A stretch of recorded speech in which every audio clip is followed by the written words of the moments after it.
inauma kabisa. Yani inauma kuanzia kwa kitofu kwenda kwa mgongo, inawaka moto. Unaona vile nimechifunika hivi, unaweka mkono unachomwa, ni kama umeshika sufuria. Alafu nikatani braki nikafanana ile mtungi. Nikakaa mweusi kabisa. Sababu nilikuwa nikikunywa nasikia kuna kitu ilikuwa inakuja inanikapa hapa, inakaa cross. Sasa nikienda kukula kitu nasikia ni kama kitu kingine inapanda ina push ile, sasa imefika hapa. Sasa hakuna vile chakula ilikuwa inateremka, inatabika. Frankie ndiye amefumilia, ndiye ananipanguza, ndiye ananibadilishia nguo. Hizo mpira zikijaa maji ndiye anatoa mwage kwa besheni apeleke kwa choo. Hiyo nafanyia hasara kabisa, na mwenye unatibu hata ni maiti huyo atakufa. Kura natabika matabiko ya braki, ulimi kageuka ikawa braki, meno ikawa mpaka ikatani kara yangu mpaka waleo. Kuna nyama fulani na kuanga white. Hata ukata na kisu yenye imesapeniwa aje iwezi kakatika. Hiyo ndio nilitolewa kwa tumbo.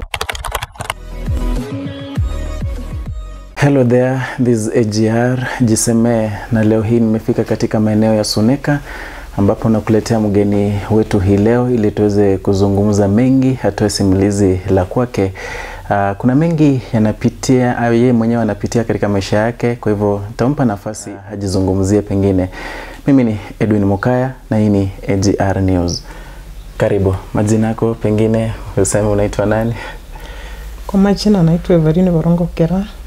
Mama wa watoto wawili. Frank and Duncan.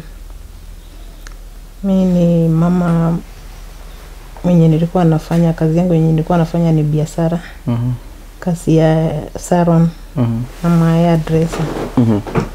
Nilianza kufanya kazi yangu since 2006.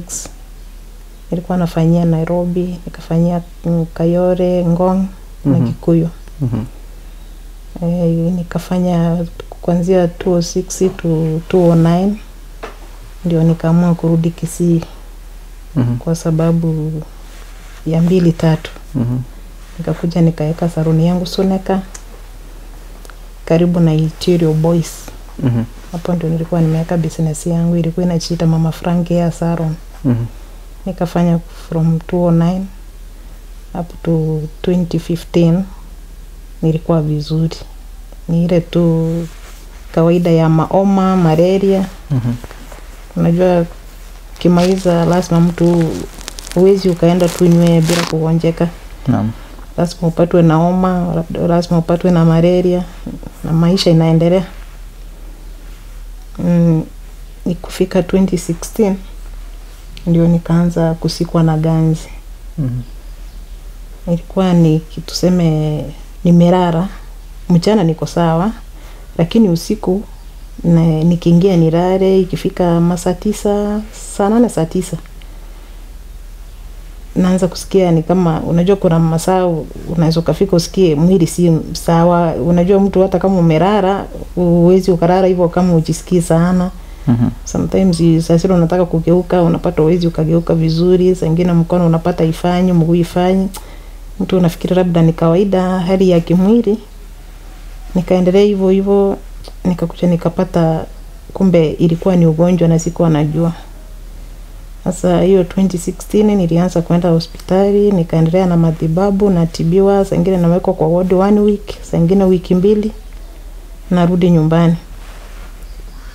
Lakini according to my situation, sasa singeweza kukaa kwa nyumba nichukulie matibabu vile nilikuwa naambiwa na madaktari juu ama single ready, na nilikuwa najifanyia kazi. Watoto wanasoma, watoto wanataka mavazi, watoto wanataka vitabu, watoto wanataka chakula, na penye naishi ni rental houses, na nyumba yenye nilikuwa nafanyia biashara bado nilikuwa nimerentiza, lazima ningelipa rent.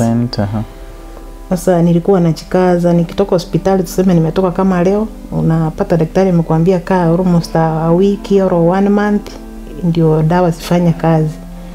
Lakini mimi nilikuwa na kazi siku 2 au 3 naenda kazi, naendelea kufanya kazi tu. Sasa hiyo hali ya kutoka nipumzike ndio dawa zifanye kazi, sasa mimi sikuwa najua kama nafanya vibaya. Kumbe kwa matibabu haikuwa vizuri. Nikakuja nikakaa kufika 2016 mwezi wa 7. Sasa kuna siku nilitoka kazi nikakuja kwa nyumba, kurara kwa nyumba, kufika asubuhi tena ikarudi tu kwa hivyo na sikuwa na hiyo ganzi. Tena nikarudi hospitali after 2 weeks. Maganzi inakuwa kwa joints ama mikono, miguu? Ilikuwa inakuja side moja ya left. Mkono na mguu. Sasa ingine hata hii side. Yani umeitolewa meno. Mimi bado. Sasa kuna ile dawa unadungwa ndio meno igande ndio utolewe.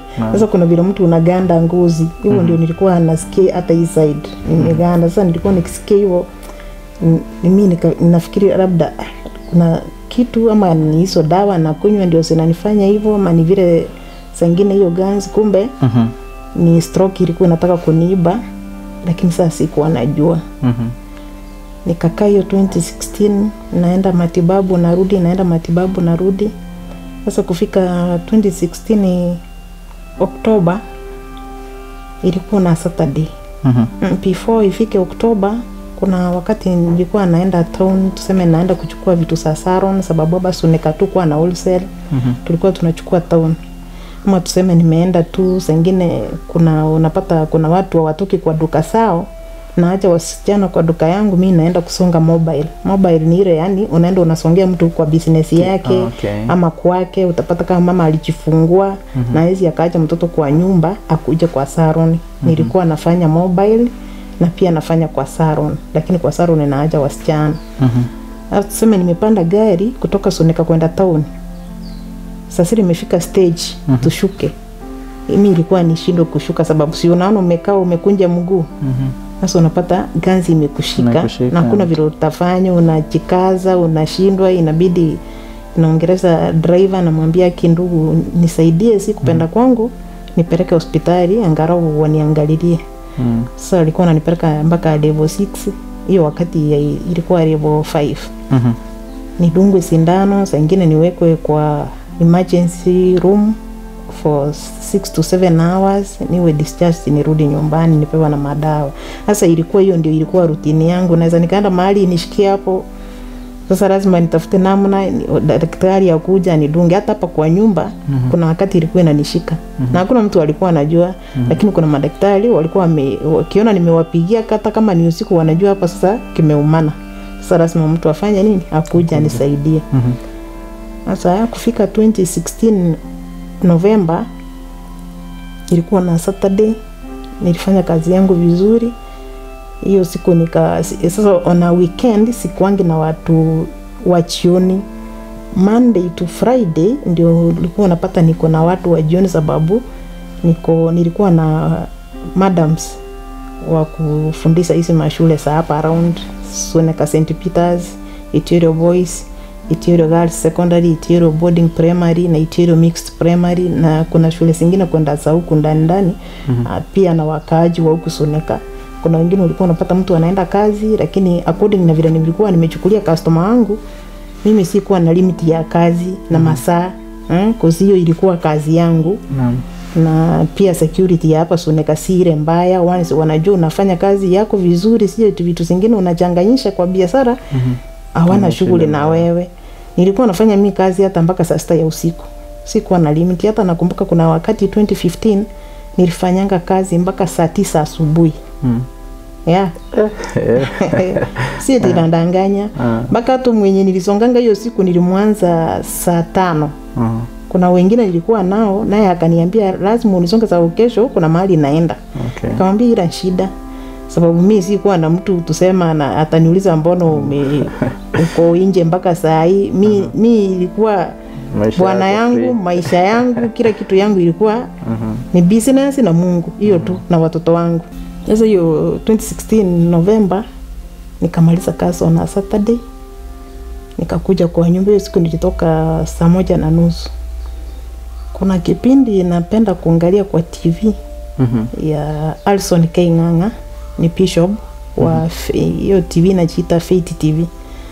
Sasa kuna lesson fulani hapo napenda kuwatch hiyo Saturday saa 1:30. Hata kila mtu alikuwa anajua Saturday saa 1:30 lazima Evelyn nienda watch. Labda kama nimeshikana kabisa, lakini kesho yake lazima nione marudio. Sasa saa sita na watch, nikaona simu zitaisha moto, wacha niweke simu kwa moto. Nikaweka simu kwa charging. Nikalala hapo kwa kiti. Before nilale nikaenda nikafunga ile mlango. Sababu nilikuwa peke yangu, huyo kijana alikuwa college, huyo mwingine ako primary. Sasa hii mlango ndio sikuwa nimefunga, niko na milango mbili na ile nikafunga, hii nikaacha tu nimerudisha. Sababu hapa ndani hata uache milango hivi hata ufanye nini, hakuna mtu akona shughuli na mtu, sababu najua ni kwa kanisa ndani. Sasa hakuna mtu atakuja eti akuchokoze ama ni labda wewe uende kuchokoza mtu kwake. Sure. Sasa nikalala tu hapo nikiwatch. Sasa mimi sijui kama nilimaliza kuwatch ama si kumaliza, hata sijaijua. Ilifika mahali kwenda kustuka, sasa sijui kama nililala, sijui kama nilifanya aje. So kuna vile unaona, sasa ukaona mwangaza yenye huko naona usiku ama saa sita ulikuja kwa nyumba, nikaona mwangaza kutoka nje mwangaza inapiga sana, unaweza kaangalia kwenda kwa dirisha unaona kuna mwangaza. Nikashindwa kwani nililala leo kwa kiti? Ni kwani usingizi ilinishikaje nimelala? Sasa ile kujaribu usimame uamke kutoka kwa kiti. Nikashindwa. Niko msito kabisa, nikajaribu kuinua mkono, kuinua mguu haiwezi. Sasa nikasema ni nini inaendelea? Nikajaribu kuongea kuitana, sauti itoki. Nasikia ni kama ulimi umeanza kuwa mzito. Sijui kuna wakati umeiota usiku, yani unajaribu kuongelesha mtu lakini uongei, lakini unajipata ni kwa ndoto. Sasa na mimi nilijipata hiyo. Lakini kumbe mimi haikuwa ndoto, ilikuwa ni ugonjwa sasa. Ikufika asubuhi nikakaa tu hapo, nasikia watu wanaongea nje, lakini mimi najaribu kuongea hawanisikii, lakini mimi nawasikia. Unaona ile mlango ifungwe. Huyo kijana atoka nje. Aitane tutasikia, lakini wewe ukimuita atasikia. Haezi. Iko hivyo. Lakini mtu aitana kutoka hapa na umuongelesha kwenda hapa atasikia, sababu hapo kuna hall iko open kidogo. Sasa nikakaa hapo, hiyo siku ikaisha, the following day ikaisha. Nikakaa kwa hiyo kiti 2 days. Siku ya 3 sasa simu zinalia tu hapo. Hauna nguvu ya kuchukua ile simu. Yani sasa siwezi. Nimeganda kabisa. Unaona? Sasa ndio msichana mmoja, kuna mwenye alikuwa used kuja hapa kwangu. Saa nyingine nikisahau kutaka kitu kwa nyumba na mtuma. Sababu tulikuwa nikitoka nilikuwa napitianga hii mlango, na nilimwambianga hii mlango ndio napitia, ile napitianga wakati naenda labda huko nyuma kuanika na kutupa uchafu. Ile iko kwa jikoni hapo. Sasa ndio alikuja kuambia wengine, Mama Franki kuna mlango anatumianga. Sasa ndio wakapita kufungua, akapata iko open, wakanipata kwa kitu kuniongelesha, siongei. Sasa kashindwa ni nini. Akachukua simu akapigia wengine. Kuna mama jirani yangu hapo penye tulikuwa business na yeye, akampigia huyo mama, akakuja na gari ya mzee wake, na huo ndio akanichukua, sababu huyo msichana mmoja alikuwa anajua naendanga hospitali Nyangena. Nilikuwa client wa Nyangena. Wakanichukua nikanipeleka Nyangena. Kufika Nyangena madaktari wananijua, sababu nimekuwa huko customer for long. The same disease maybe. Or different there before nilikuwa na pressure na sukari. Sasa nilikuwa used kwenda huko. Sasa wakati nilianza waligundua sikuwa na hiyo ganzi, bado nilikuwa naenda huko. Sasa mimi faili yangu hata daktari akiwa mgeni anakiangalia faili anajua Kenya nafaa kunitibu.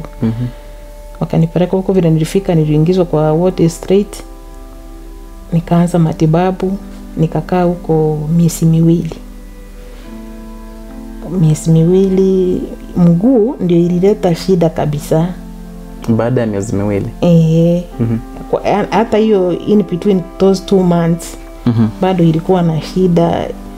Nilikuwa nimeikunja style nyingine hivyo, yani vile unaweza kukunja mguu usinyoroshe vizuri. Ilikaa hivyo kama imejikunja, lakini walijaribu penye wanaweza, ilikuja ikanyoroka. Lakini hata kama ilinyoroka, haikunyoroka vile, yani vile unaweza kusema hii mguu yangu imerudi vile ilikuwa. Lakini according vile nilikuwa napenda mimi kasi yangu, nilijikaza tu. Ushatoka hospitali sasa? Nilitoka hospitali after 2 months. Okay. Bila nilitoka after 2 months, sasa hiyo mguu vile ilikaa hivyo, wakaniambia nitumie crutches. Nikamwambia hapana, siwezi. Unaona? Na ulikuwa una uwezo wa kuikunja? Ilikataa sasa. Hata ilikuwa ikidungwa sindano, sisikii. Hata ukate na wembe, sisikii. Sasa kutoka hapo nikakuja nikasema crutches. Kwani kwa hivyo yani ni hilo unaweza kufikiri kwa nimekuwa kiwete. Mimi maishani mwangu nilikuwa najua watu wanatumia crutches. Unajua mambo ya operation nini vitu zingine zimetokea juzi. Na kabla ujue mtu ni operation labda alifanywa ndio kuna crutches labda mkae na yeye akuambie ndio ujue. Sasa uwezi ukajua. Nilikuja kwa nyumba walikuwa wananishikilia tu kwenda kwa choo, wananishikia kurudi kukalishwa kwa kiti. Sasa kwa kazi yangu naye sikuwa naenda ni ile yani nikichoka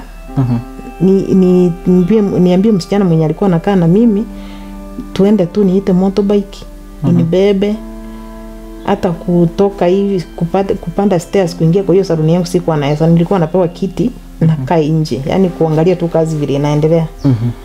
Kuanzia hiyo 2016 kazi ili katika sasa sikuwa anafanya ni ile tu uende ukae uangalie tu vile inafanyika. Lakini sasa kufanya uwezi, hata customer wengine wakaanza kuenda sababu walikuwa wamezoea mikono yangu. Mtu akikuja kimwambia songwa na huyo, weka chemical na huyo, fanywa broad na huyo. Mimi nilikuwa pia nanyoa.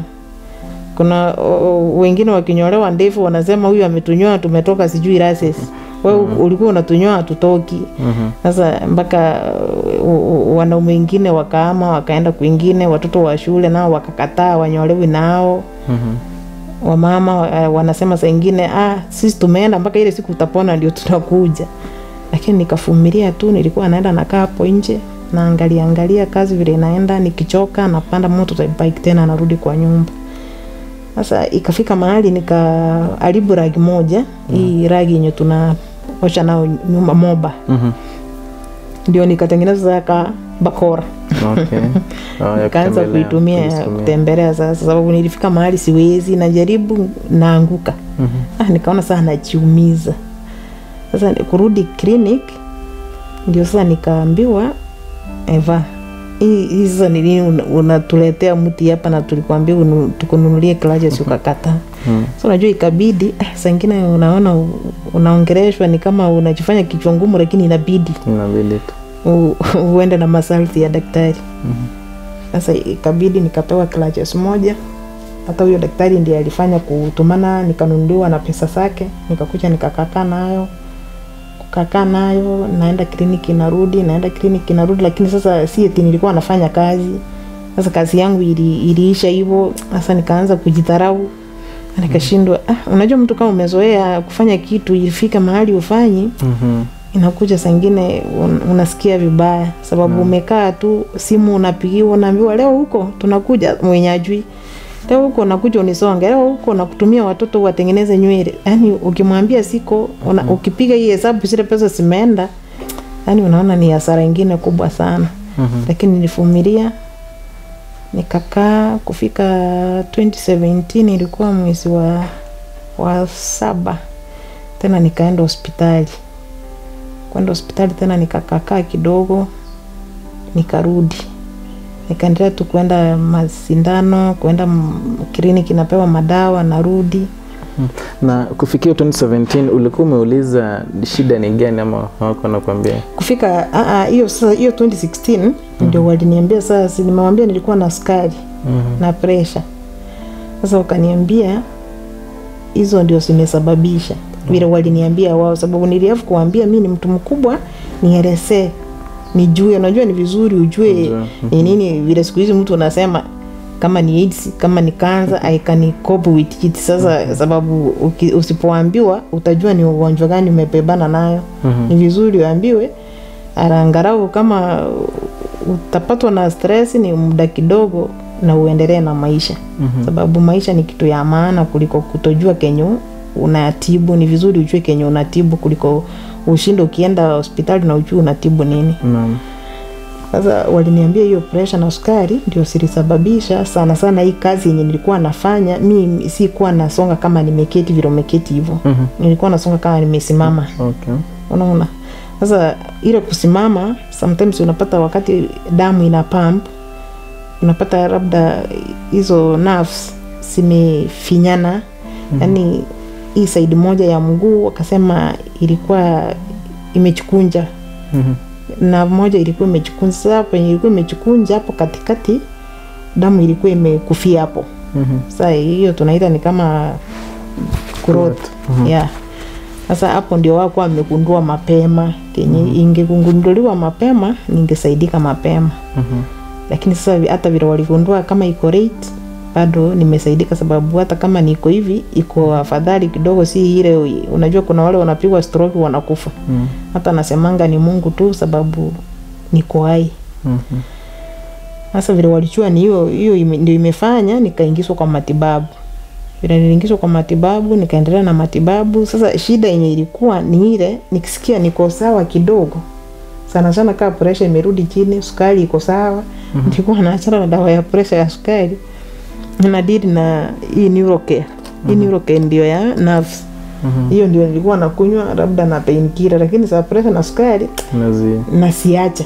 Nasema saa hii nimepimwa naona iko sawa, pressure iko sawa, achani naendelea kunywa dawa, kumbe si vizuri. Sasa ndio ikaendelea ikaleta hiyo shida, sasa ikapanda ikakuja mpaka kwa mkono. Mkono nayo ikafika haifanyi kazi. Hii kidole ikachikunja kabisa. Hata inyoroshwe hata ifanywe nini ifanyi kabisa. Nikakuja nikaambiwa nayo lazima ifanywe kama ina surgery. Sasa nilikuwa nikikunja kuanzia hapa. Ilifanywa minor surgery hapa, ni ilikuwa 2019.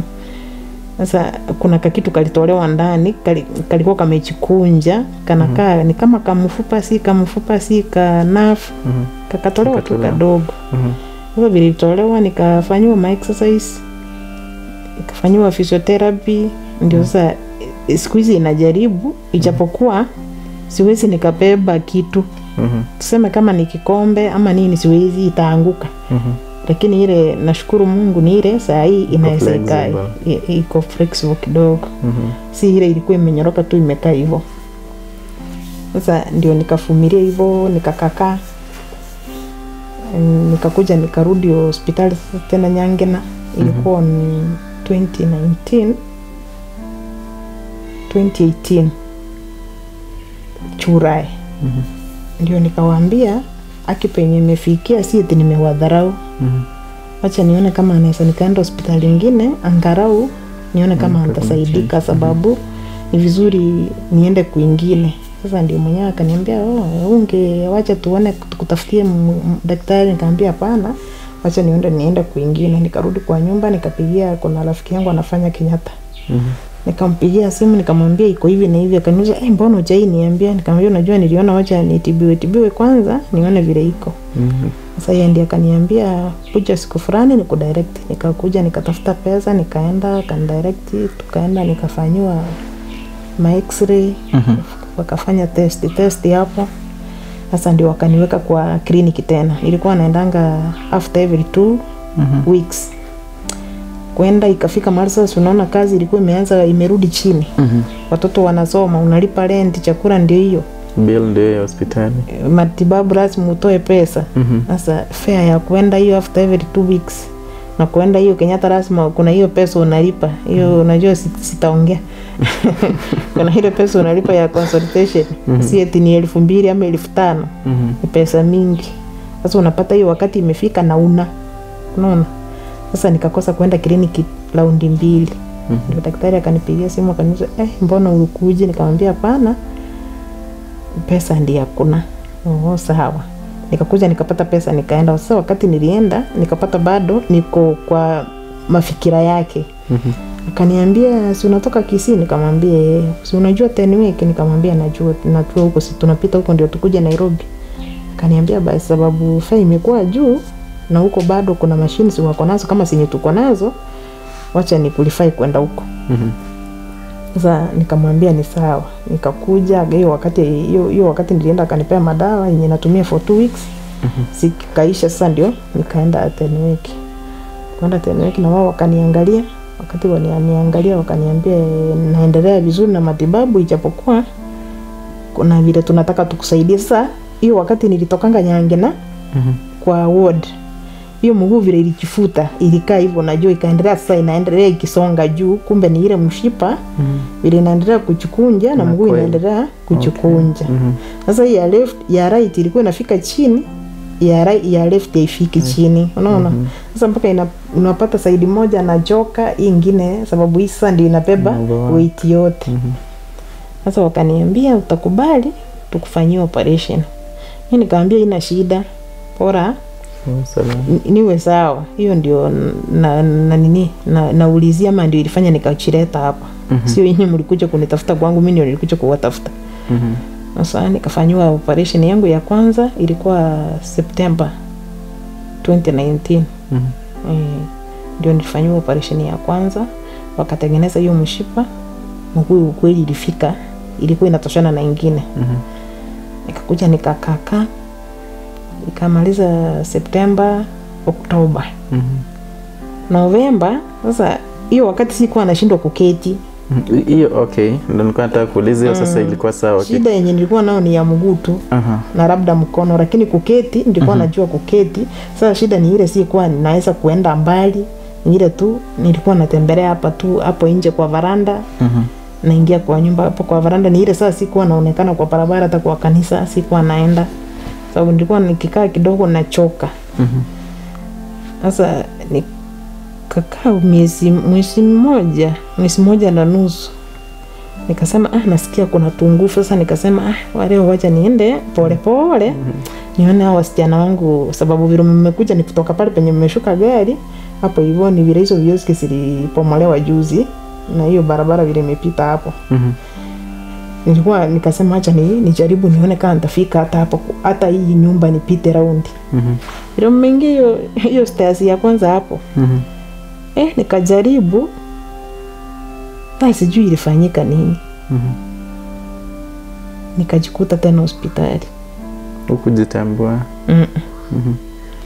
Kumbe ni kama sasa sikuwa nimerudi, nguvu sikuwa zimerudi vizuri, ni kama nilikuwa na kisungusungu, I don't know, sababu hata wenye walinibeba walinipeleka huko walisema walinipata kama nimeanguka. Sababu unajua nilikuwa peke yangu. Sasa hawakujua ni nini ilikuwa, hakuna vile wangeelezea. Wao walinikuja kuniambia walinipata kama niko chini. Sasa ndio nikaenda tena nikaanza kliniki, nikarudi. Tena nikarudi kwa nyumba. Wakati nilirudi wakaniambia unamaliza wiki 2. Tena urudi ndio tuangalie vile tutafanya. Tena nikakuja tena nikasema niko na tungufu, tena nikatoka. Tena nikaanguka. Sasa hiyo kuanguka vile nilipelekwa sasa, hiyo ndio sasa waliamua tena kunifanyia operation nyingine. Sasa ya pili. Huo mguu bado. Huo mguu, yani ya 3 sasa. Ya 3 ya mkono na hizo 2. Mguu ni 3. Okay. Mkono ni 1. Lakini ya mkono ni minor tu, si major surgery. Sasa hiyo ya 3 nilifanywa kurekebisha ile laini penye waliweka vile nilianguka ilienda ikatokana. Okay. Sasa ndio walikuwa nairekebisha. Sasa vile nilirudi tena kutoka huko nilikaa tena wiki moja. Unajua operation si eti ni ugonjwa kubwa na isokakaa kwa ward muda mrefu.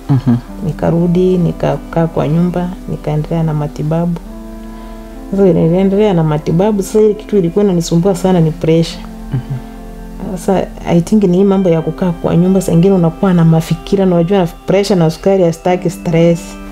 Yaani ukifikiria tu kitu kadogo tu pressure inapanda. Yangu ilikuwa inaenda mpaka 220. Kama saa hizi daktari akuja anipime utapata iko 180. Lakini tunaongea na wewe tu hilo niko sawa.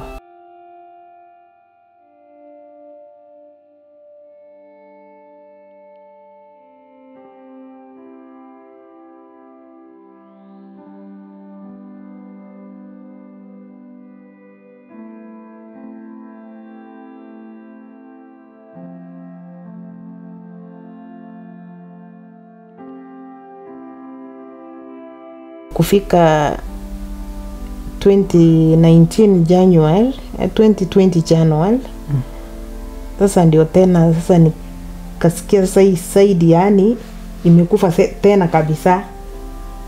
Tena ikarudi sasa 0. I don't know what happened. Na nilikuwa nakunywa madawa. Ile kazi bado likatazo ulikuwa unaifanya guess? Hapana. Mimi tangu hivi nilikwambia tangu 2016 hakuna kitu nilikuwa nafanya. Okay. Nilikuwa tu kwa nyumba. Nitoke nipeleke hospitali nirudishwe, nipeleke hospitali nirudishwe. Lakini since 2019 mwezi wa 9 sasa ndio ilikuwa bed rest kabisa mpaka saa hizi. Afadhali hizo miaka zingine kwenda nyuma nilikuwa nakaa kwa nyumba hata miezi 3 4 ndio nitolewa nipeleke hospitali siku 2 nirudishwe kwa nyumba. Lakini 2019 yote 2020 yote ni ile tu nipeleke kliniki. Na ni ile unabebwa. Si kama ile nilikuwa naweza nikakanyagia crutches niingie kwa gari tena nirudishwe. 2019 yote 2020 yote na hii yote siwezi nikaamuka peke yangu, siwezi nikaketi peke yangu. Niko tu hivyo vile mnaniona hivi. Kwanza 2020 ungekuja hapa tu ungeongea na mimi vile tunaongea hivi. I was crying, nalia, yani naona kama vile umekuja wewe ndio umenipea hizo shida zote. Nashindwa umekuja kufanya nini sasa na utaniponya. Yani sikuwa nataka hata saa nyingine nilikuwa nafukuza watoto. Naambia enda jikoni, mfunge mlango ama enda bedroom. Yani nilikuwa nasikia nipaki tu peke yangu. Sikuwa nataka nione mtu. TV simu, ready simu, hata simu naeka silent. Kuna yenye nilikuwa nichukue na kuna yenye siwezi nikachukua. Ikafika yenye nachukuanga tu ni ya daktari ama pasta. Lakini watu wengine sikuwa nachukuanga simu. Sababu yani ilikuwa ni mtu apiga aniulize, "Eva, habari yako? Unaendeleaje?" Hapo ndio naanzia kulia hapo sasa. 2020 mzima nilikuwa nalia hata naweza nikalia siku mzima. Lakini naomba Mungu amenionekania hata kama sijapona. Kulia iliisha. Sasa nirudi nyuma kidogo. Vile nilifanywa hiyo operation ya 3 ya mguu. Vile naendelea kuili hiyo wound, daktari walikuwa wanakuja. Sasa si unaona hii mambo ya COVID-19. Vile niko na pressure, niko na sukari, niko asthmatic. Na mimi hospitali yangu ilikuwa Nyangena. Hiyo ndio niende niwe niko na pesa, niwe sina pesa, walikuwa wananiweka kwa ward. Sasa hiyo wakati sina business, hata sina mtu wa kulipa kadi. Na hapo nyuma nilikuwa na deni yao. Sasa unashindwa tafanya aje, lakini mwenyewe ni mzuri. Yeye ndiye alinipea daktari. Akaniambia, "Eva, penye unakaa tuliona si kubaya. Wacha tukupee daktari." Daktari mwenye alikuwa ananionanga every Wednesday.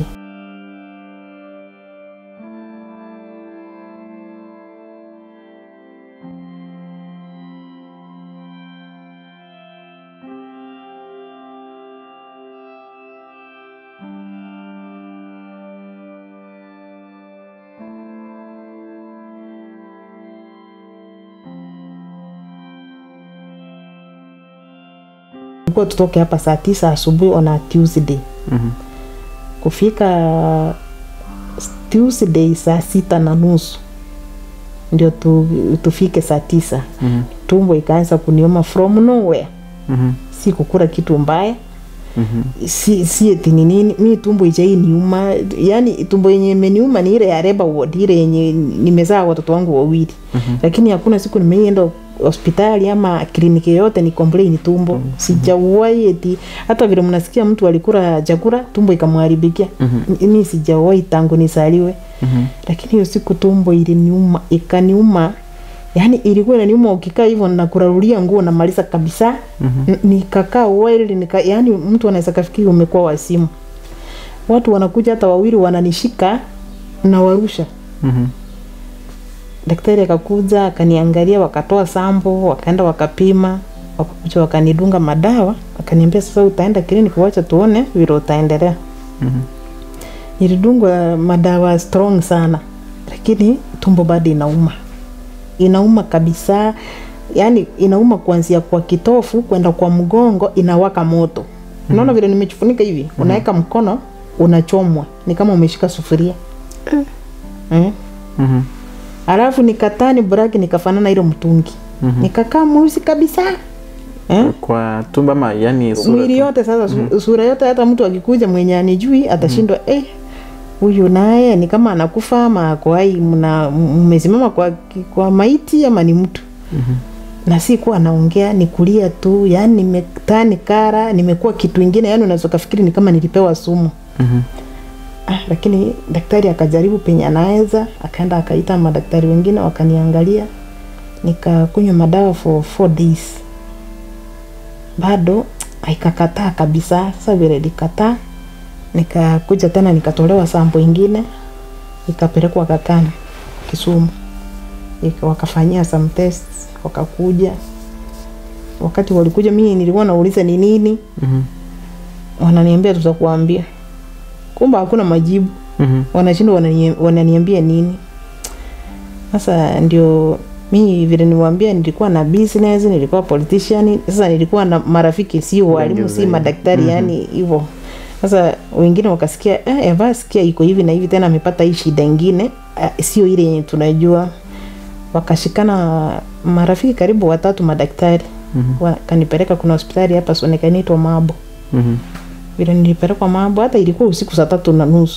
Walikuja tu wakaniambia sasa tunakupeleka hospitali. Hata hapa ndani hakuna mtu alijua kama nimepelekwa mahali, watoto tu ndio walijua. Sababu sasa unajua hapa neighbors walikuwa wanajua huyo ni daktari ameingia, huyo ni daktari amekuja, huyo labda ni mtu amekuja kumtembelea. Sasa nilipebwa nikapelekwa kwa gari tukaenda. Bila tulienda tukafika hospitali, ndio daktari akaniambia unajua ni nini?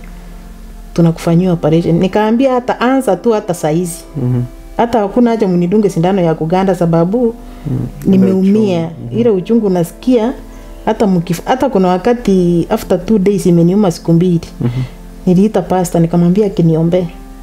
Lakini before niombe waleta kisu kutoka jikoni, yani murarue itumbo mtoe kinyi kiko ndani, mimi sijui ni nini. Kaniambia vitu asifanywe, wacha tuombe Mungu. Sasa vile nilipelekwa huko Mambo, wakanifanyia operation.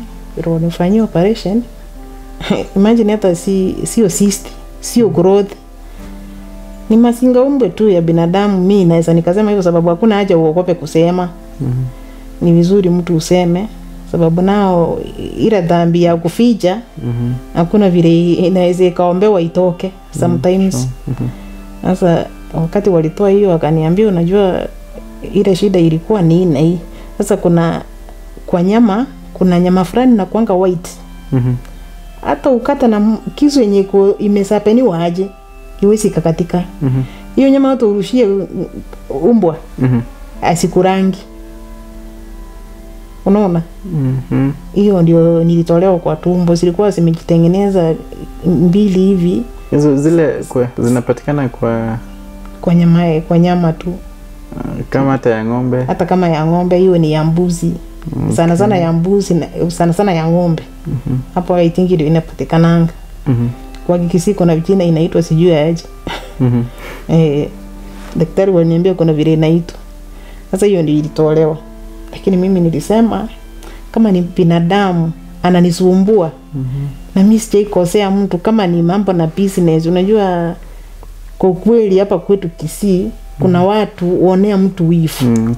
Ukiwa wanaona unaendelea na labda wao waendelee, hawajui bidii yako ndio inafanya uendelee. Sometimes kuna watu wanaletanga hiyo shida na wewe. Sasa mimi ni Mkristo, mimi tangu tusaliwe kwetu hatujaijua mambo ya hizo vitu, ama tuonee mtu wifu, ama tufanye nini, ama tuanze uendee mtu mahali. Hizo kwetu hizo vitu hatujawahi. Tuseme kama mimi ningekuwa tulikolelewa na hizo, hata mimi ningekuja nifanye nini? Nilipisha sasa. Lakini mimi nilikuja nikaendelea na matibabu, nikasema nimewasamea sababu vile ilionekana si kitu. Unajua ingekuwa cyst tungesema ni ugonjwa wa hospitali. Kumauma sasa hapo ndio nilikuwa nikikura natabika matabiko ya braki. Ulimi kageuka ikawa braki, meno ikawa mpaka ikatani kara yangu mpaka waleo. Na yangu ilikuwa white. Mpaka nilikuwa napewa hata mouthwash najaribu kuosha meno, ilikuja ikang'ara tu pole pole. Sababu hata hiyo matabiko walijaribu kushindwa ni nini. Hata kama mtu umekunywa dawa hiyo miaka yote 4, kwani kuna dawa inaweza kaenda ikae kwa tumbo anza kutabika ya braki. Lakini sasa tuliachia Mungu sababu once nilienda kwa theater nikafanywa na nikarudi nikiwa hai. Hiyo pia nilisema Mungu amenionekania sababu ungeenda na usitoke huko. Lakini nilitoka nikiwa hai. Sasa kumaliza 2 months naendelea daktari wanaendelea kuhili hiyo wound. Nikakuja jioni moja nilikuwa nimelala na hii upande wa hii light. Kwenda kugeuka nikasikia ni kitu imenikapa kabisa. Nikasema labda sikuwa nimelala vizuri, labda nikuchikunja. Tena nikaenda kujaribu kutani. Yaani nasikia sasa ndio nafungwa kabisa, ni kama mtu ananifunga mgongo ameukaza. Sasa nikashindwa ni nini, nikasema hapana. Na hapo kutoka nyuma unajua vile biashara zangu usilianguka. Sasa huyo daktari mmoja ndiye alijitolea, unajaribu kupigia ndugu zako, unajaribu kupigia sister zako, unajaribu kupigia ma friends, unajaribu kupigia majirani. Sengine wanakuambia na leo unatupigia unaomba pesa. Yaani ikafika wakachoka. Unajua ugonjwa ukiwa na ugonjwa kwa muda mrefu. Na una mtu wa kukuangalia, una mtu wa kukulipia hospitali, una mtu wa kukuangalilia watoto, pia watachoka. Ni chakula wanapea watoto, ni madawa na kununulia. Sasa ikafika mahali hata ukipigia mtu simu, sengine achukui.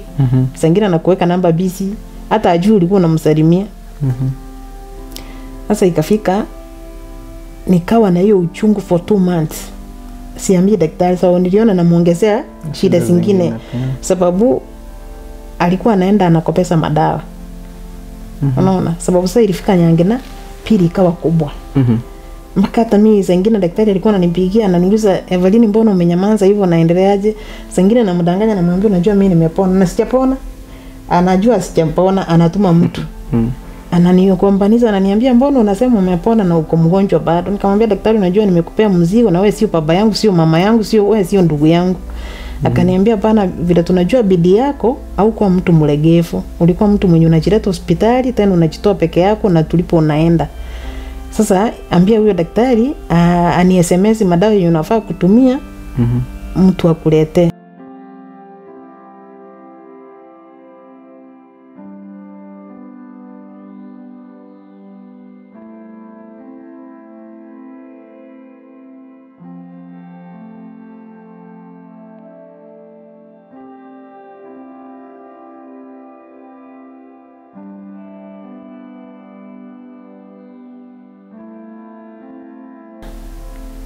Ndiye ameniangalia sana, ndiye amenifumilia, ndio madawa, ndio nini, mpaka ikafika mahali watu wanamwambia kama hiyo wakati niligonjeka sana. Walikuwa wanamwambia eti sasa huyo unashinda ukimtibu, unashinda ukitumia pesa yako, ana pesa, wewe ndio madawa na gari yako naweka mafuta, unafikiri utalipwa na nani? Wewe unafanyia tu ya unga. Sio pesa uende ununue dawa hata utibu wale wanakupea pesa. Hiyo unafanyia hasara kabisa, na mwenye unatibu hata ni maiti, hiyo atakufa. Acha nini ushinde ukitibu maiti. Sasa I think huyo daktari ni mtu ameokoka. According ni vile nimemjua, ni mtu ameokoka, ni mtu anamjua Mungu, ni mtu anajua neno. Pia hata amefanya mimi nimeingia kwa hiyo neno zaidi. Nimepitia pagumu sana ndugu. Ni ngumu, unajua mama kulala kwa kitanda. Hiyo muda yote una pesa, ni ama single mother. Sasa unajua mimi nilijifundisha kutoka nitoke kwetu niende penye nilikuwa. Nilikuanga kwangu lakini tuka separate. Mambo tu kidogo kidogo, lakini inafika mahali mtu useme imekuwa enough is enough. I can do without. Na niliamua hivyo na nikaamua hivyo na niliamua hivyo na hakuna siku nitarudia. Nikasema utaezana na watoto? Akakataa. Nikamwambia basi hata siku moja usijaribu kuniuliza mambo na watoto. Sasa mimi unaona hiyo kazi ni ngumu kujirelea. Na jaribu sababu nikitoka huko huyo alikuwa form 1 na huyo mdogo alikuwa standard 4 standard 5 mpaka today. Amjai ongea, ajai kutafuta. I guess amesikia wewe ni mgonjwa. Hiyo mimi ndio nilisemanga staki na nilikataa na nikakataa. Sitakangi kurudi nyuma, yani wakisi tunasema sitaki kurudi nyuma kama koti. Ukiamua kwenda mbele ni mbele. Ukirudi nyuma unajua nayo kuna vitu taharibu. Kama umeamua ni mbele, just go ahead. Alafu sasa pengine madaktari kufikia sasa nakwambiaje? Madaktari saizi ile kitu sasa waliamua sababu nimekaa sana before waamue mimi ndio niliafu kuwauliza. Najua pia lazima muulizie mtu hii masikio yangu imeniuma sana. Sasa nitafanya aje? Sasa wakati nilienda clinic last month part 1 ilikuwa June, end of June. Ndio nikawauliza sasa nitafanya aje? Unajua ikukaa kwangu kwa nyumba, kuna wenye wajai kuja kwa nyumba. Kuna wenye wajui niko mgonjwa aje. Yale wanaongea inaniumiza, inaumiza watoto. Yaani mtu anafikiri nimekaa tu, labda naomba pesa nikule kama nimelala. Na si eti unaomba ukule, ni ile unanunua madawa zingine itoshi. Unapata mtu amekutumia hata 2000. Hiyo hata itoshe hata injection ya siku 2 inaisha. Hata utoi pesa hapa watoto wanunue chakula.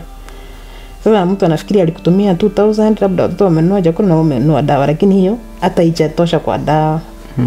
Wameongea mingi, zingine mpaka inakuudhi. Sasa mpaka ikafika nikauliza daktari, hakuna njia nyingine anasema mkanisaidia hii mgongo angalau nikae.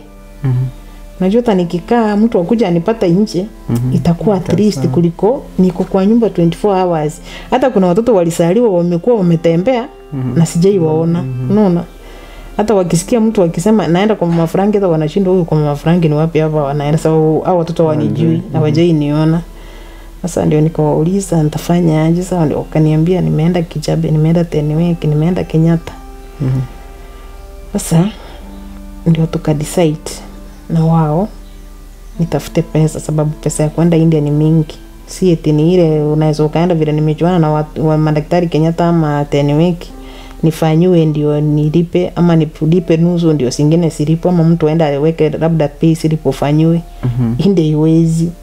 Ndio rasmi utafute pesa za kwenda. Ngapi hizo na de? Sasa kwenda India waliniambia nitafute 2 million. Lakini sasa nikaambia hiyo sita nitatoa wapi? Hii mambo ya COVID-19 unaona vile iko, watu hawana pesa, unaona. Sasa ndio nikuja nikakaa nikapiga mahesabu. Wale marafiki niko nao ni wale wamenisaidia kwa muda. Uwezi anza tena kwa pesa. Sasa nitaanzaje? Sasa nikakaa, lakini bado nikaona tena hii mwaka iishe nikiwa kwa hii kitanda. Nikasema hapana. Sasa ndio nikapigia tena Mheshimiwa Pole, nikapigia Christopher wa Magaruvure, former senator, nikapigia Senator Ngeri, nikapigia wakili Kirifo Mbeta, nikapigia tena Alpha Miruka. Sababu wao ndio wale watu yani wenye uchukua simu na wanakusikiza. Unajua sasa unaweza kurudi tena uongereshe. Nikaongea na marafiki wachache. Sasa nikaambia tena iko hivi na hivi na hivi, tutafanyaje? Wakaniambia sasa unajua hiyo ni mzigo kubwa, sababu kutoka hapo nyuma ilikuwa wanapata anahitajika kulisi hata 8000, inaleta shida. Tunafungua WhatsApp, watu wanakuambia niweke hapo niandikie 10000. Niweke niandikie 20000. Niweke niandikie 15000. Lakini watu sasa unajua mwenye ajui wao umeniambia nikuandike 10000. Yule mwingine amewekwa ametoa 500, ajui wa 10000 alitoa makuto. Mimi na labda admin sisi ndio tunajua kenye kinaendelea kwa wall. Lakini wengine si unajua kawaida ya wall siku hizi ni kushinda akiad. Leo imeingia 100 plus 1000 ni 110, yani wanaendelea kuad. Sasa ukifika siku ya mchango unapata sangine mmechanga 30000 ama 20000 na yenye inahitajika labda ni 100. Na umeipanga mchango sasa ma? Sasa hii tumepanga mchango. Nilipata marafiki tukafungua WhatsApp. Wakati tulifungua WhatsApp sasa tukaanza wanatoa kidogo ijapokuwa ni ile yani watu hawana pesa vile. COVID pile haribu. Sasa wale wao wenye niliongeresha waliniambia sasa itabidi ufungue WhatsApp. Marafiki yao wengine waendelee kuweka kidogo. Na sisi sasa ndio tukuje kuweka siku ya mchango, angalau tukutafutie mgeni mmoja wawili tuone kama tutaweza.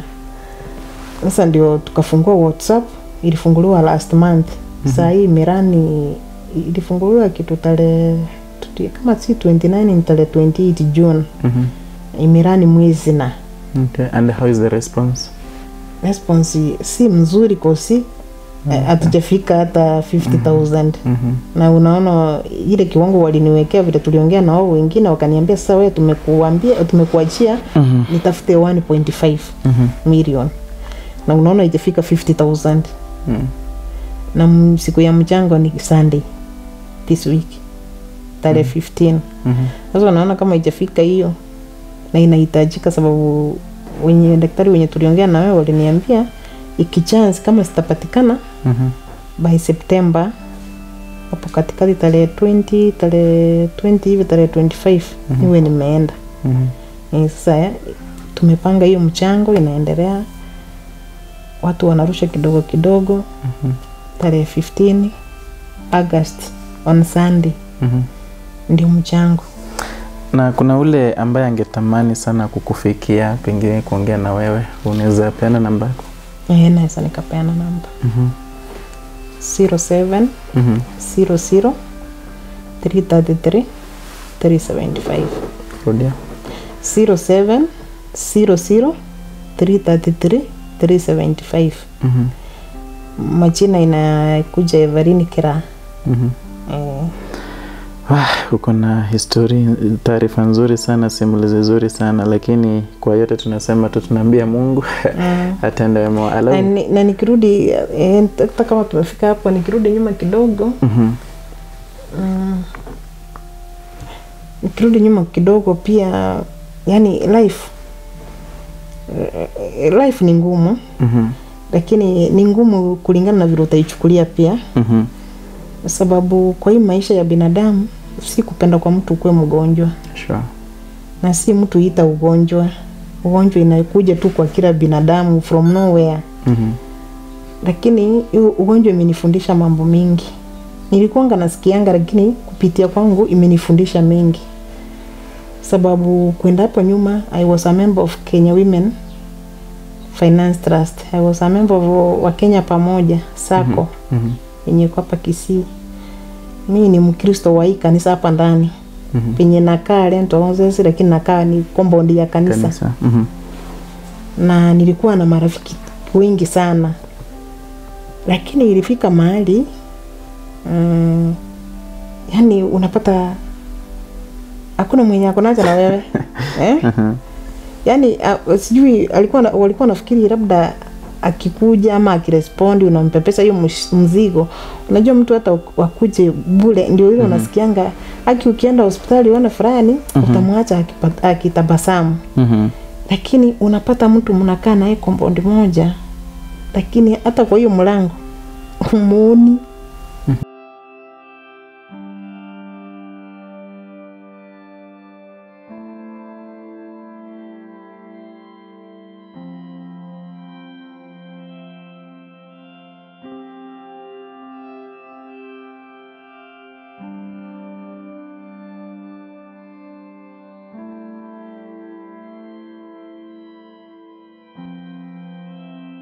Mimi niliambia Frank, sasa hebu tufunge macho, ujifanye wewe ni brother yangu na mimi nijifanye mimi ni sister ni sister yako, na maisha iendelee, sababu sina pesa ya kulipa maid, sina pesa ya kununua dawa, hatuna pesa ya chakula. Sasa tukiandika maid, hata huyo maid baada atavumilia vile utavumilia wewe mtoto wangu. Unaona? Frank yeye ndiye amevumilia, yeye ndiye ananipanguza, yeye ndiye ananipadilishia nguo. Hizo mpira zikijaa maji yeye ndiye anatoa mwage kwa besheni apeleke kwa choo, angoje daktari ikifika masiku ya kubadilisha mpira ndio napadilishwa. Sasa daktari wakati napadilishwa vitu za kitanda, daktari wakuje wawili wanibebe waniwekele kwa kiti, watoe vitu wabadilishe tena Frank afue. Vile unamuona hivyo. Amepitia magumu, lakini nilimwambia maisani uvumilie na usione nimekupea mzigo. Uvumilie tu, nikipona utaparikiwa. Hata watu wakiongea nje, sababu akifua anaanika nguo nje. Sangine unapata wengine wakamwambia wewe mjamaa bwana si uoe. Nini unafanya kazi ya mama yako na wasichana wamejaa hapa nje wanataka wanaume. Sasa yeye anawaambia sengine, mimi ndio najua kenye nafanya, maisha yenye tuko na mama yangu mimi ndio tunajua, siwezi nikaacha mama yangu hata nimletee huyu msichana labda atapeba mzigo kama yenye nabeba. Lakini amevumilia hiyo 2019 kutoka Oktoba 2020 yote hata saa hii. Hata vile mmeona mmekuja hapa, si mnasonga fikiri msichana anakaa hapa. Yeye ndiye anafanya hiyo kazi ya fue. Apanguze nyumba, kama mimi anaamkanga 6. Anipanguze before daktari akuje. Daktari akija anapata niko msafi. Unajua hiyo ni kawaida kama kwa ward. Sasa namshukuru sana pia sababu amebeba mzigo yangu. Si eti sina sister, si eti sina sister in laws, si eti sina ma cousins. Sababu hata kuna wengine nililea, kuna watoto nililea nikawabeba. Kuna wenye wako madaktari, kuna wenye wako na nase, wako nasi wanajua hii kazi yangu. Lakini hakuna mtu ameikuja hata ajue temperature yangu ina ready aje. Mimi naomba yani mwenye atasikia hiyo story yangu hata kama nimeongea mambo mingi, mwenye ataisikia na imuguze. Yani ikimuguza tu na asikie yenye nimeongea, si eti ni story nimetengeneza. Mimi kwanza yenye siku kuambia sikuli. Sijui kama hiyo nimekuambia. Unaniambia hadi nilikuwa nikuulize. Tangu nifanywe operation ya tumbo, chakula ilikata.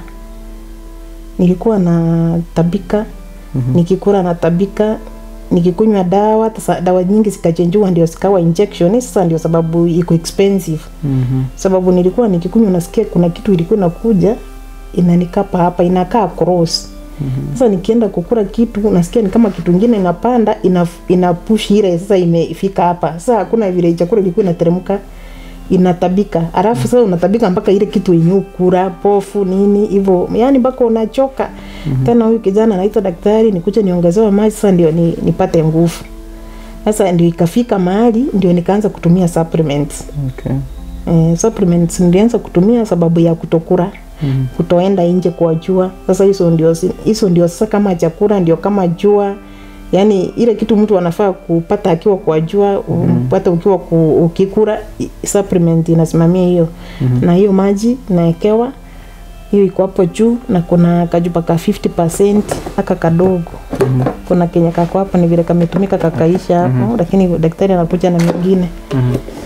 Hizo ndio unatumia. Alafu kuna dawa za pressure hapa. Kuna sa ulcers, niko na ulcers. Niko na asthmatic, hii ni era. Hizi ni za kuongeza damu. Sababu sasa unajua sikuli saa nyingine unapata sina damu, hizo ni za kuongeza damu. Alafu kuna sa ulcers nimewaambia. Alafu kuna hiyo dawa ni ya multivitamin. Lakini hata nikikula hakuna amu, sijaipata amu. Na kuna ingine hapo inaitwa Fratamin. Syrup hizo siko hapo santasi sababu sikuli. Sasa unajua kikaa bila kukula, unaanza kusikia tumbo inawasha, saa nyingine unajaa gazi. Sasa hizo syrup zinanisaidia, ijapokuwa hata ni kama nakunywa bado natabika. Lakini kuna yenye inaenda ka drop kidogo inasaidia. Na nikuulize, uliniambia upasuaji wa tumbo ulifanywa ulifanya mwaka gani? Last year. Kutoka last year hujai kula hadi leo? Nilijaribu, tukajaribu supu, unaambiwa kula sijui pika virenge, hizi miguu ya ng'ombe, ujaribu kunywa supu, ndizi zinapikwa, sasa napewa ile supu yake peke yake. Mpaka wanachunga sasa kusiwa na kitu kanaenda kushika hapa, inakataa. Uji nikajaribu, maziwa nikajaribu, wapi? Hakuna. Sikakataa kabisa. Mimi hata fruits. Yaani ingekuwa nakufa juu ya chakula, mimi ningekuwa nimekufa. Ndio saa nyingine nashukuru Mungu sababu unajua kuna mtu unaweza kupata ni mgonjwa lakini anaomba chakula. Lakini mimi sijawahi eti niambie mtoto aje leo nasikia kukula fruits endo ununue hata ndizi ama nini. Unaona? Hata kuna mtu mwingine aliona hiyo story yangu ile ya Dennis. Akataka kunijaribu. Alipiga simu saa 7. Mimi sikuwa najua ni nani, lakini mimi siku hizi nachukuanga simu yote. Nikachukua, akaniuliza kwani ulikuwa na simu kwa mkono? Nikamwambia hapana, si niko nayo hapa kwa kitanda. Ucharara, nikamwambia mimi sirarangi. Kabisa si usiku wote. Na wisi usingizi? Hakuna. Mimi wakati nilifanywa operation ya pili, nikakuja nikakaa wiki 2. Ndio nikajaribu kulala. Najua kutoka hapo nyuma nilikuwa nikikula hata siku anamaliza kukula. Unapata nimesinzia tu hata kwa kiti. Lakini wakati sasa nilifanywa operation ya pili, usingizi iliisha kabisa. Hata macho uhisi chochote Mimi hata hakuna siku tukakaa tuongee tupige story uchoke na mimi labda urare.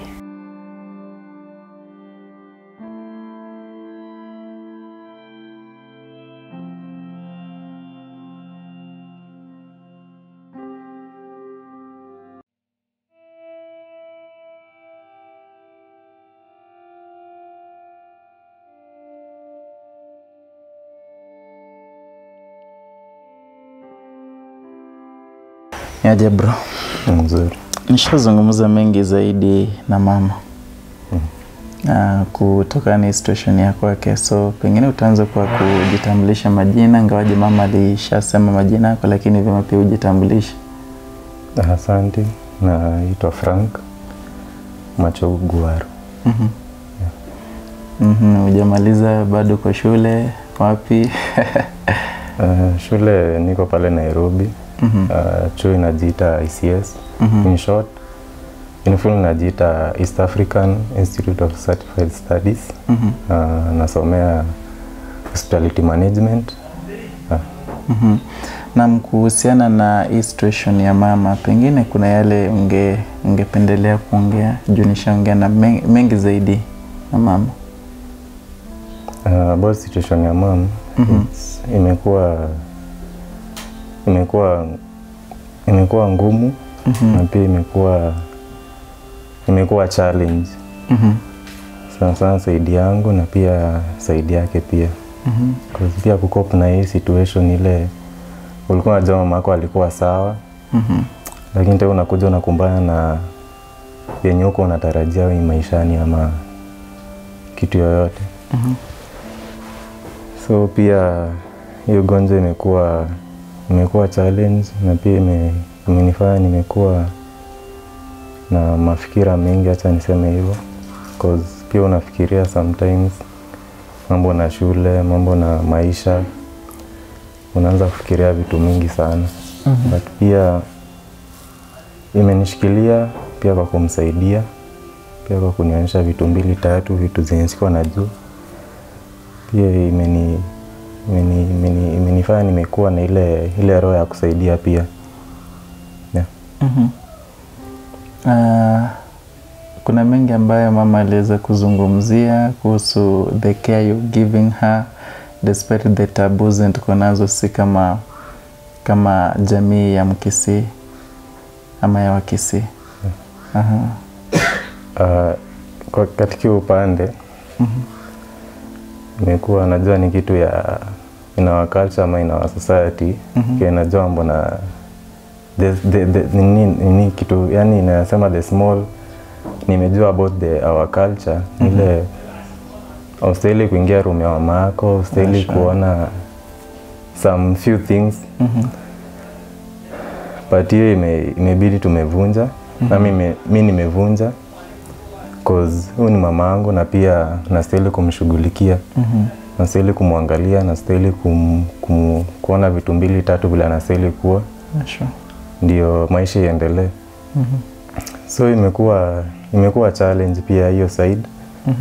Cause si rahisi kwa mimi kijana kufanya. Najua tungekuwa na msanii ingekuwa ni afadhali, lakini sasa mimi ndio first born, mimi ndio kama msichana, mimi ndio kama kijana wa nyumba.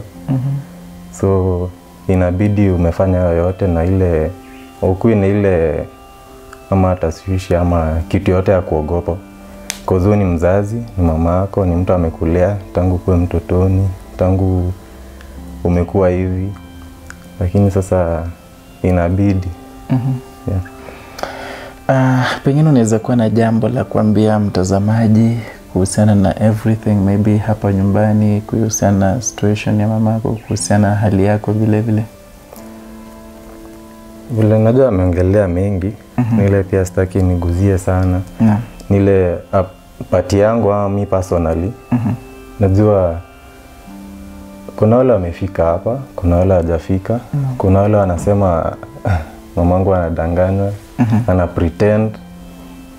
Kuna mengi amesema hapa nje. Nile personally mtu akuja hapa kwa nyumba ajione ama ujishuhudia ama ukuje you have a little chat with her.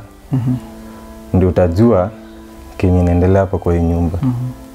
Pia personally naweza ambia wasikilizaji ama watazamaji ile pia kuna kuna fundraising itakuwa na Sunday hii wiki inakuja tarehe 15. To all the well wishers, kinaweza omba tu ile yako kidogo mtu. We are not saying that ama we are forcing, nile tu from your heart yenye unaona tu yenye unaweza toa. Itatubariki ama itakubariki, na pia Mungu atakuongezea mengi. Hiyo fundraising itakuwa hapa Ithiero, wenye wanajua Ithiero paliko hapo Suneka. Ukiingia hapo church White House, wewe kuja tu utulizia tu White House paliko, utaelekezwa ama nitakuwa tu around. Yeah. Nashukuru sana bro.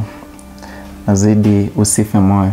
Yeah, thank you. Ingawaje mengi yanazungumzwa pale nje, wengi wataongea mengi zaidi. Yeah, wewe masikio yako ziba tu, just do the right thing. Yeah. Utablezewa. Thank you. Nimeshukuru sana.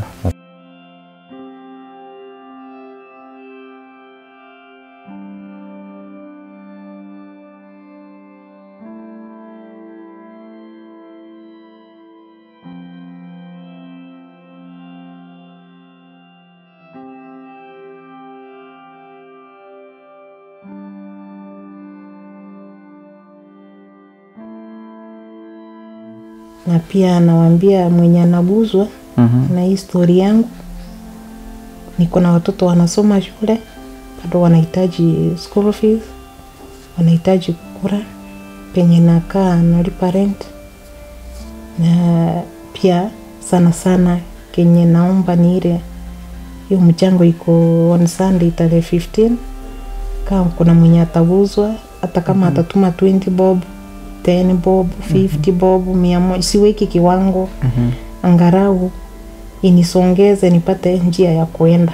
Rudia hiyo namba yako tena. 07 00 333 375. Everine Kira. Nimeshukuru sana vile vile kwa kutukubalia kuingia hapa. Kweli tumepata kwamba kuna mengi. Na baada tujamaliza ni muda tumeyoyoma. Ni kweli. Inabidi tumetoka. Maana you are a very strong woman.